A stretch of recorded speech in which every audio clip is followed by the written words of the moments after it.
Untuk selanjutnya yaitu sesi tanya jawab dan diskusi. Monggo, mungkin ada bunda-bunda yang mau bertanya. Acungkan tangan ya. Silakan Bu, tidak usah takut. Kita cari solusi sama-sama ya.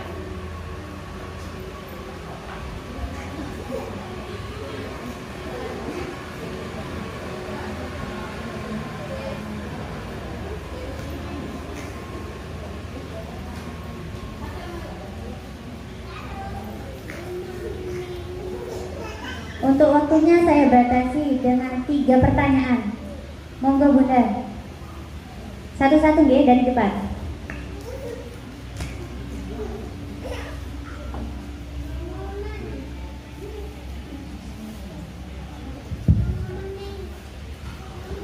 Terima kasih atas waktunya. Assalamualaikum warahmatullahi wabarakatuh. Pertanyaan saya ada 2. Yang pertama, apakah setiap anak itu diberikan hanya satu di antara 8 kecerdasan tadi, atau diberikan semua kecerdasan tadi, cuman mungkin ada salah satu yang lebih menonjol atau yang kurang? Dan untuk mengatasi hal itu, untuk mengatasi yang menonjol atau tidak, kami sebagai orang tua, terutama saya sebagai orang tua, kan belum tahu pasti ya yang mana yang lebih menonjol dan yang mana yang kurang. Yang kedua, pertanyaan saya, dikatakan tadi bahwa anak yang baru lahir itu ada yang menangis spontan dan pakai alat bantu untuk menangis. Kebetulan anak saya itu menangisnya tidak spontan waktu lahir. Apakah setiap anak yang menangis tidak spontan itu akan mengalami keterlambatan, maksudnya kurang tanggap untuk menerima pelajaran? Itu saja. Wassalamualaikum warahmatullahi wabarakatuh.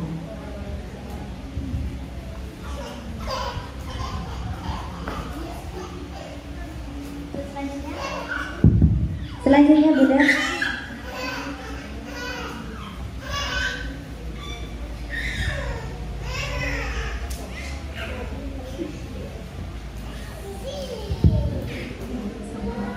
Assalamualaikum warahmatullahi wabarakatuh. Gini Ustazah Iza, tadi kan Ustazah menjelaskan bahwa anak itu diajarkan calistung itu kan mulai usia 7 tahun gitu. Nah, sedangkan sekarang ini kayaknya kayak tuntutan zaman itu anak usia PAUD TK itu kayaknya sudah mulai diajarkan calistung, itu gimana? Karena untuk masuk SD pun kan kayaknya sekarang itu harus sudah bisa baca tulis. Nah, ada tesnya malah seperti itu. Ya, terima kasih. Apa sudah cukup Ustazah?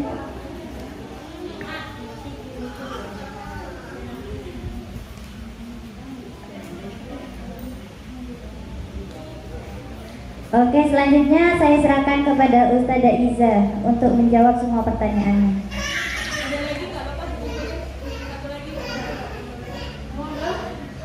Satu lagi bertanya. Ayo Bunda yang sebelah sini. Ada yang mau bertanya?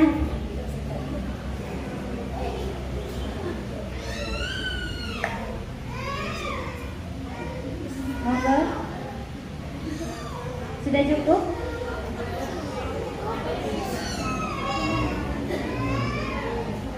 Terima kasih. Sebenarnya saya bawa oleh-oleh. Bunda, wali murid TK yang datang nomor 1 siapa? Yang tanda tangan dulu deh di presensi.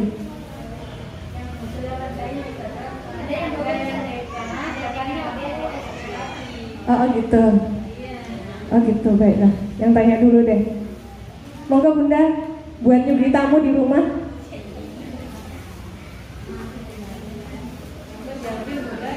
Nih, satu-satu. Monggo. Bunda, monggo yang di belakang. Saya belum kenalan tadi Bunda siapa aja yang nanya ya. Ini Bunda Asma. Oh ya, Bu, salam kenal Iza. Oh nggih, Pak KB. Monggo buat ibu tamu di rumah. Iza, nggih.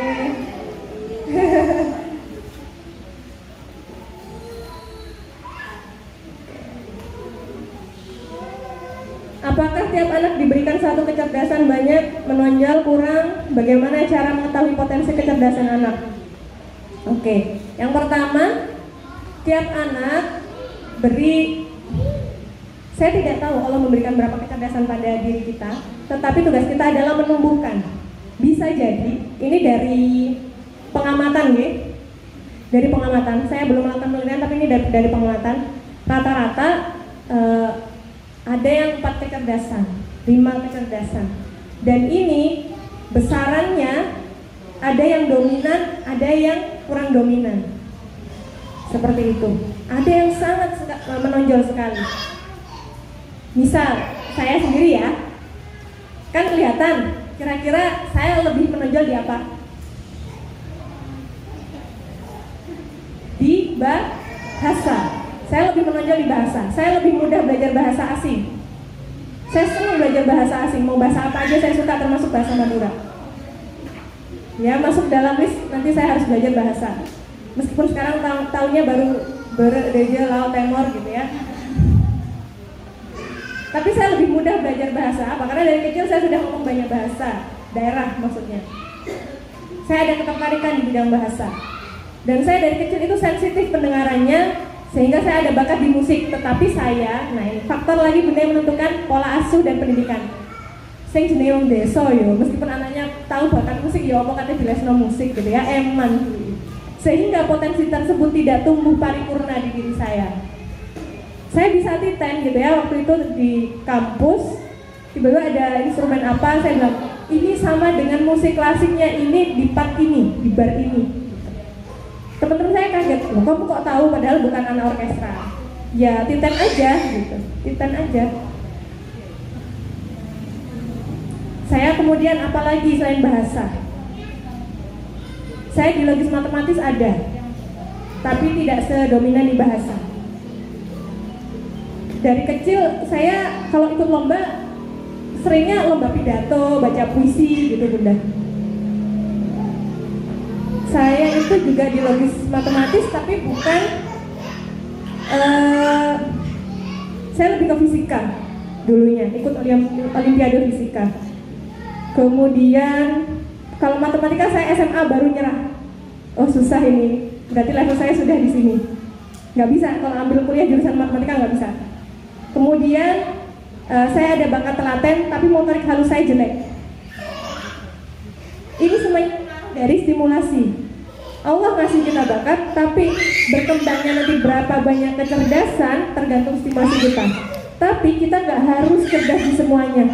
Pasti Allah ngasih batasan, gitu. Jadi nanti pasti akan ada yang dominan, yang insya Allah nanti bisa jadi bekal hidup putra putri panjenengan. Dan saya baru nyadar, saya pernah psikotes waktu SMP saya Europe, itu memang ada psikolog gitu. Cuma waktu itu karena saya tidak tahu apa itu psikolog gitu ya. Ya tapi kan nanti jadi guru, jadi perawat gitu ya, karena yang itu profesi yang paling umum saat itu. Dan saya pengen jadi dokter. Tapi kemudian ketika mau kuliah saya sadar, oke, nilai rapot saya bagus tapi saya nggak bisa jadi dokter. Kenapa? Karena saya penakut. Saya penakut. Saya pernah ngambil nyoba jurusan kesehatan 1 tahun. Saya nyuntik itu udah berani. Temen saya takut semua kalau saya nyuntik. Pasti salah. Gitu ya. Jadi untuk jadi dokter itu ternyata nggak cerdas aja, tapi keterampilan motorik halus buat menjahit pasien itu juga dibutuhkan, ketelatenan. Kalau yang panjangan gerusa-gerusu, jadi ini aja lah, yang lain aja. Kasihan pasiennya kalau jadi dokter gitu ya. Gitu. Pasti ada yang dominan. Nggak 1, pasti lebih dari 2. Karena antara kecerdasan 1 dengan kecerdasan yang lain ini insya Allah akan saling mendukung.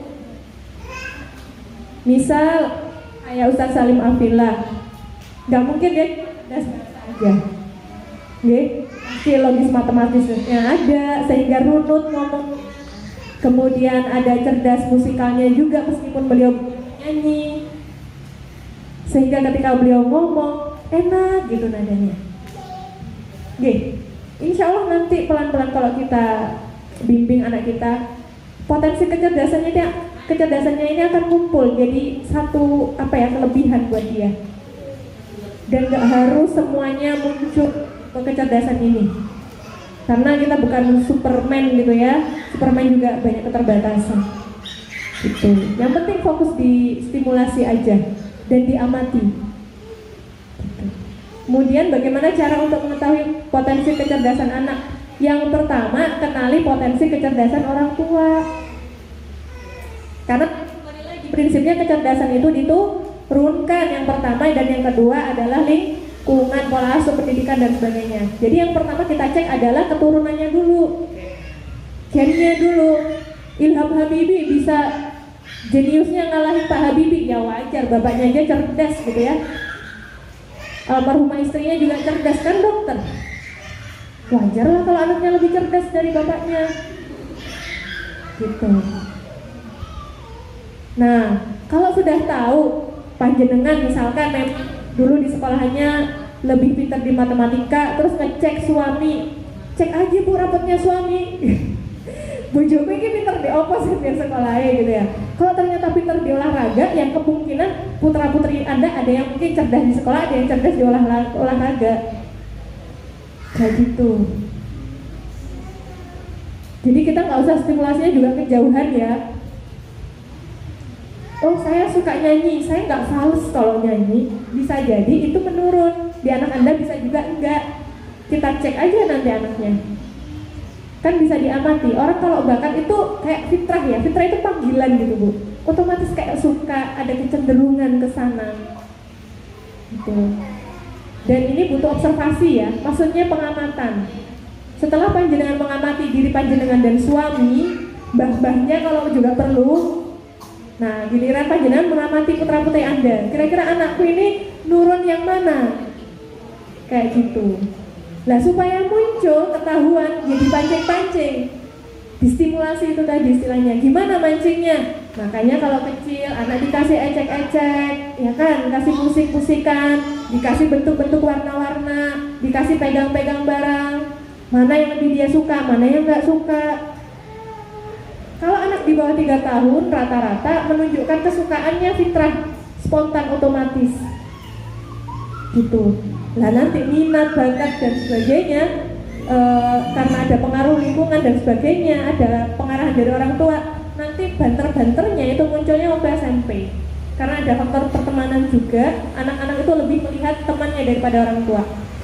Nah di sini orang tua nanti yang PR-nya harus ngajari anak fokus sama bakatnya ketika SMP. Karena nanti anak SMP itu lebih engage, itu apa maksudnya? Lebih mudah ketut sama temannya daripada nurut sama orang tuanya. Itu dia yang lebih berpengaruh. Tuh, jadi ngeceknya dari orang tua dulu.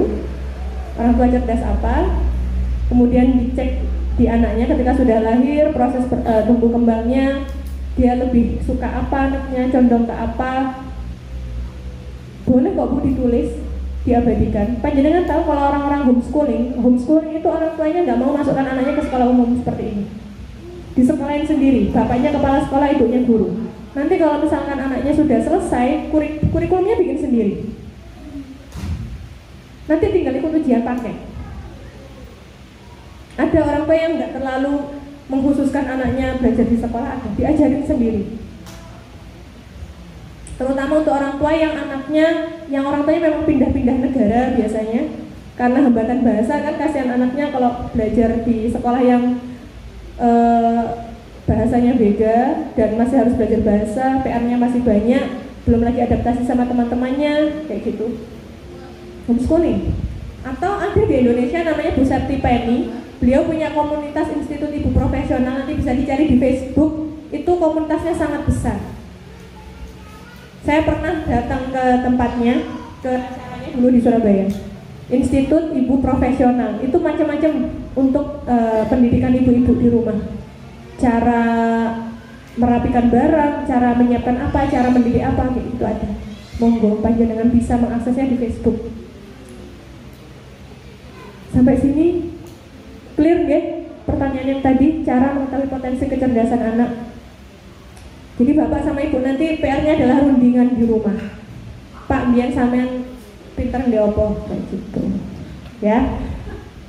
Ngobrolnya jangan pas bapak pulang, Bu. Emosi nanti, Bu. Buatkan kopi dulu, pijeti dulu. Ye, biar bapak mandi dulu, habis sholat dulu, tenang baru diajak ngobrol. Apakah semua anak yang menangisnya tidak spontan akan mengalami keterlambatan perkembangan? Jadi begini, di perkembangan itu kami memang selalu ngeceknya, baik psikolog anak maupun dokter anak, gitu kan. Pasti ngawalnya itu mulai dari riwayat kehamilan. Apakah ada trauma, benturan dan sebagainya, karena itu memang akan ngefek ke perkembangan anak. Apakah pasti akan mengalami keterlambatan? Belum tentu. Setelah nangis dengan bantuan kan akan dipantau terus, Bu.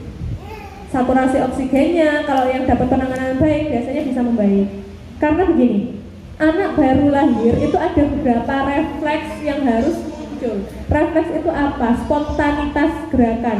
Misal, bayi baru lahir, kita taruh di puting kita, dia otomatis nyesek. Kan kita nggak ngasih manual ya, nggak ngasih perintah, nggak ngasih apa cara-cara langkah-langkah menghisap susu gitu misalkan. Pertama buka mulut kan enggak. Jadi kita cukup dekatkan, anak akan mencari. Ini fitrah yang Allah berikan. Fitrah apa? Fitrah bertahan hidup. Makan. Padahal anak belum tahu kalau kamu lapar kamu harus makan. Kita nggak pernah ajarkan itu.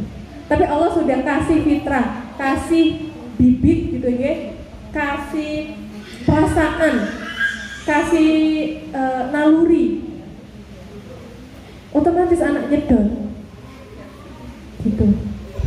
Oh, berarti kalau anak bisa menghisap, bagus responnya, karena kaitannya dengan perkembangan saraf ya tadi bilang.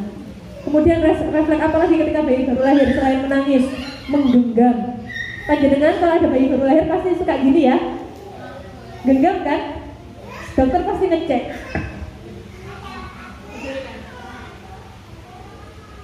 Genggamnya cukup apa enggak tekanannya, karena ini terkait kinerja saraf juga gitu. Kalau enggak pasti nanti sama dokternya dilatih tiap hari, dicek lagi gitu. Jadi tidak main-main gitu ya. Kalau kita pengen anak kita pinter, enggak tiba-tiba kita sekolahin ujung-ujung pinter, Bu, boten gitu ya. Makanya ganjaran yang rumah anak ini besar. Sampai-sampai Gusti Allah ngendika kan ya, kalau boleh saya bunyikan di Al-Quran. Anak-anak terlahir fitrah. Orang tuanya lah yang menjadikan mereka majusi, Nasrani dan sebagainya. Sampai segitunya Allah berfirman, Allah itu sudah ngasih bekal yang cukup, dikasih fitrah, dikasih naluri untuk hidup. Tetapi kitalah yang bakalan menumbuhkan fitrahnya atau kita akan memenggokkan fitrahnya. Non sewu, saya agak out of the box, out of the topic dulu. Panjenengan tahu nggih kasus LGBT? Non sewu, LGBT tahu? Perempuan macak cowok macak perempuan, cowok pengen punya bentuk tubuh seperti perempuan, dandan seperti perempuan. Ini fitrahnya belok.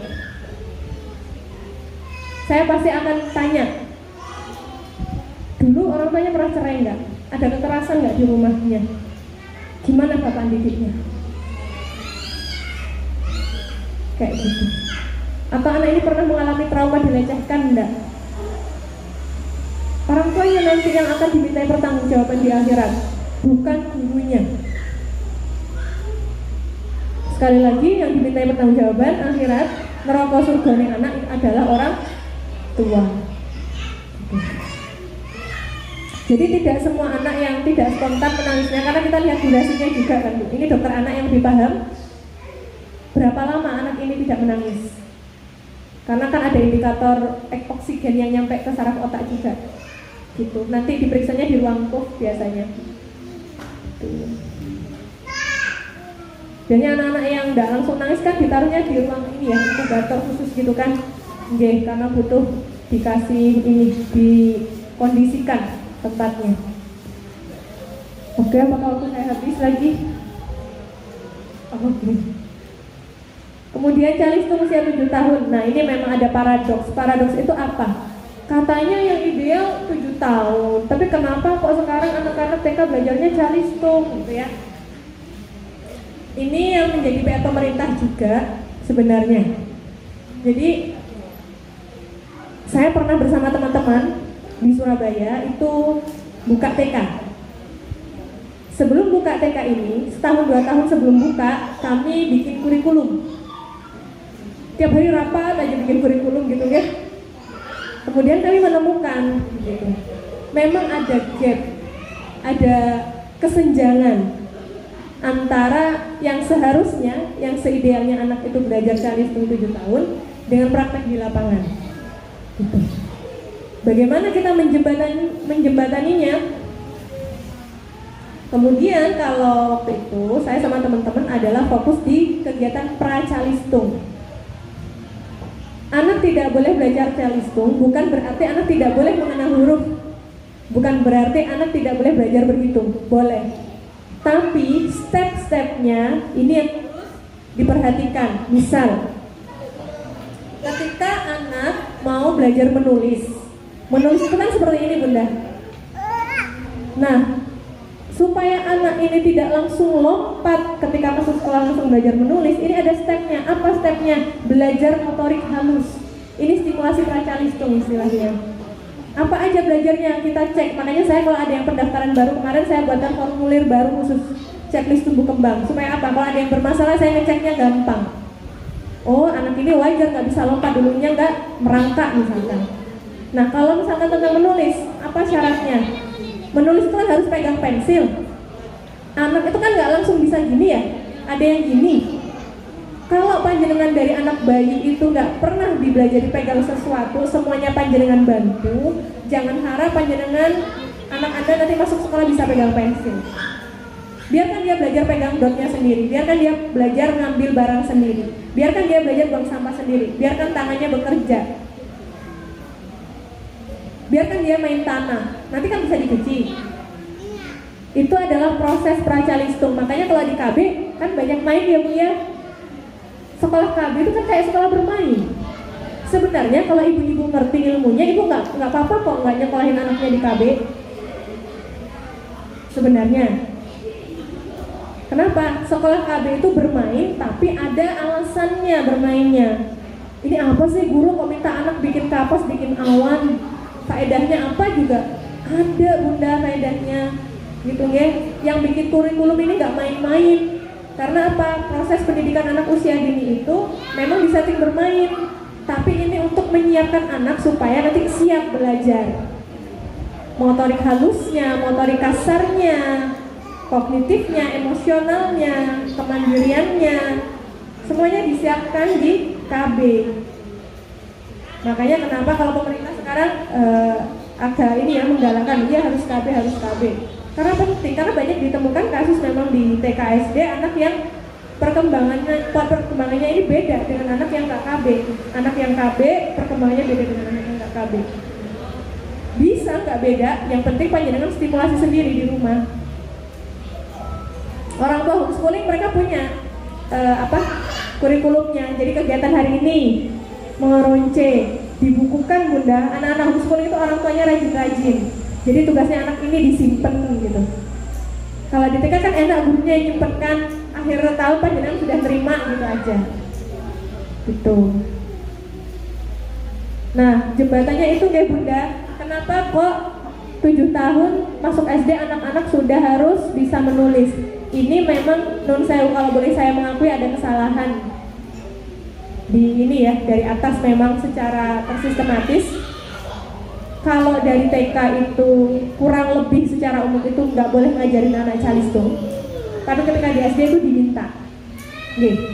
Fitrah belajar kalau di fitrah based education itu juga 7 tahun, tapi bukan berarti nggak boleh diajari. Lihat kesiapan anak, karena memang kita harus ada kebutuhan anak masuk usia SD itu sudah bisa membaca, menulis, maka kita siapkan sebelumnya apa dengan mengenalkan, tapi sambil bermain. Nggak boleh sebenarnya anak belajar calistung TK, PG itu langsung duduk belajar tulis A, itu sebenarnya nggak boleh. Itu seperti melewati tahapan pracalistung, langsung ujuk-ujuk belajar A. Padahal sebelum anak belajar nulis itu apa bunda syaratnya?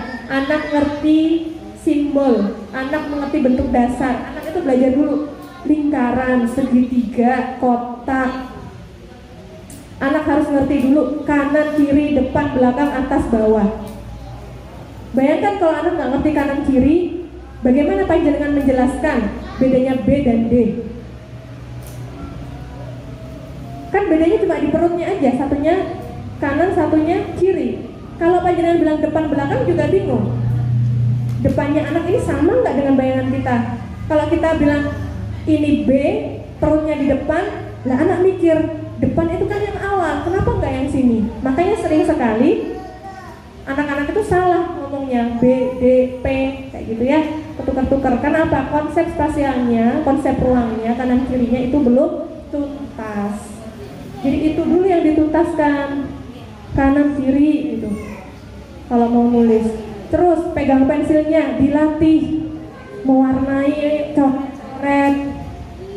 Jangan nyuruh anak langsung bisa nulis A kalau dia belum bisa gambar O.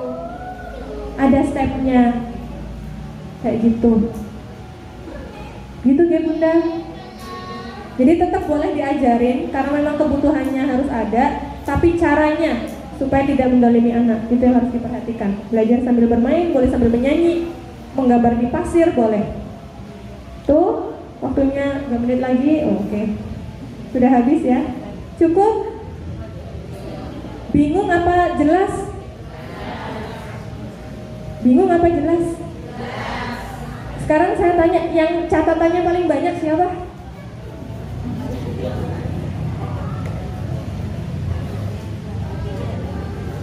Yang mencatat angkat tangan. Oke, baik. Ada yang mau? Oke, separuh ya. Separuh mencatat, separuh tidak. Semoga yang tidak mencatatnya di kepala dan di hati. Dan yang mencatat di buku, karena mencatat itu kan mengikat ilmu. Semoga diikatnya bukan hanya di buku, tapi juga di hati dan di kepala, dan nanti bisa dilaksanakan. Terima kasih bunda. Ini saya ada satu lagi, saya bawa 3. Ini kopi organik, siapa yang mau? Monggo. Monggo. Wah, rezeki itu bagi yang semangat. Monggo, monggo. Bisa? Oh, oke. Bundanya situ. Baik, terima kasih ayah, bunda, gak apa-apa ayah dekono tak sopo, muka-muka nyambung gitu ya. Nanti jangan lupa didiskusikan dengan ayahnya anak-anak ya bu, materi hari ini, karena mendidik anak itu nggak bisa sendiri. Oke, bapak itu bukan hanya mesin ATM. Oke, banyak aspek pendidikan yang membutuhkan kehadiran bapak. Oke, itu yang bisa saya sampaikan. Mohon maaf ya, kalau ada yang kurang berkenan. Saya begini orangnya ceplas-ceplos. Kadang ngegas. Dimaafkan. Oke, ngapunten kalau ada yang kurang berkenan. Mari kita tutup. Nanti pasti ditutup lagi sama sadahnya ya. Ya sudah. Ini dari saya sekian dulu. Mohon maaf apabila ada yang kurang berkenan. Wabillahi taufiq wal hidayah. Wassalamualaikum warahmatullahi wabarakatuh. Terima kasih kepada bunda yang sudah bertanya. Semoga jawaban yang sudah diberikan Ustazah Iza dapat diterima. Walaupun kurang, nanti bisa kita berdiskusi di kesempatan akan datang. Selanjutnya yaitu pemilihan ketua POMG dan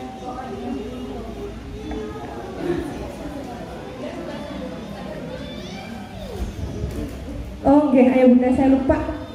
Ini adalah jadwal parenting kita. Saya buatnya langsung untuk 1 tahun. Karena saya terbiasa mengumumkannya dari awal tahun ke orang tua. Harapannya nanti pesertanya semakin bertambah. Ini sudah saya buatkan untuk SD dan TK. Oh, ini yang SD yang kebuka. Sama sih sebenarnya materinya. SIT pertanian, hanya beda bulan. Bentar.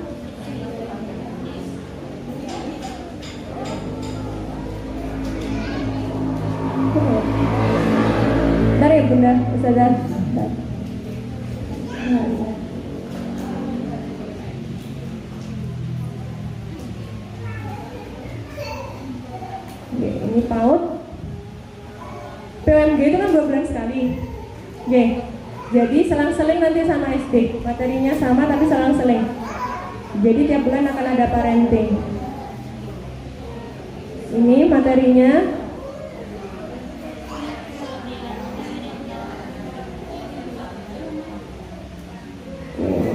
Semoga bisa hadir karena kenapa saya bikinnya langsung 1 tahun, harapannya nanti ini bisa saya informasikan ke orang tua dan orang tua bisa hadir di bulan-bulan mendatang di acara PUMG. Karena orang tua itu nggak ada sekolahnya ya, kalau nggak gini pun S3 nggak jamin jadi orang tua yang baik. Makanya kita harus sering-sering cari ilmu bersama. Oke, terima kasih.